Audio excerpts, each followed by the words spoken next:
നെഗറ്റീവുകളുടെ ഒരു സമൂഹത്തിലാണ് ഇന്ന് നാം ജീവിക്കുന്നത്. നമ്മളെ കൊണ്ട് അതൊന്നും ചെയ്യാൻ പറ്റത്തില്ല, നിനക്കതിനുള്ള കഴിവില്ല, നീ എത്ര ശ്രമിച്ചാലും അത് നിനക്ക് കിട്ടത്തില്ല എന്നൊക്കെ പറഞ്ഞ് നമ്മളെ മാനസികമായിട്ട് തളർത്താനായിട്ട് ചുറ്റിലും ഒരുപാട് ആൾക്കാരുണ്ട്.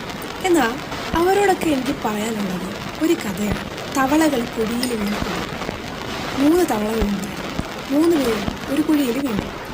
അതിൽ ആദ്യത്തെ തവള ഇവിടെ വീണു, ഇനി നമുക്ക് എഴുന്നേറ്റ് കരയ്ക്കെത്താനൊന്നും പറ്റത്തില്ല എന്നുള്ളത് മേളോട്ട് നോക്കി അവിടെ തന്നെ നിശബ്ദനായിട്ട് കിടന്നു. രണ്ടാമത്തെ തവളയും ഏകദേശം ഇതേ ഒരു ഭാവം തന്നെയായിരുന്നു. എനിക്ക് മാത്രം ഇത് കയറി ചെല്ലാനൊന്നും പറ്റത്തില്ല, ഇവിടെ തന്നെ കിടന്ന് നമ്മൾ ചാവത്തുള്ള മട്ടിൽ അവനും കിടന്നു.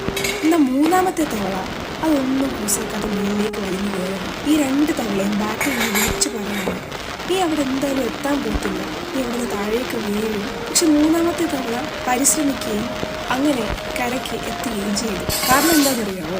മൂന്നാമത്തെ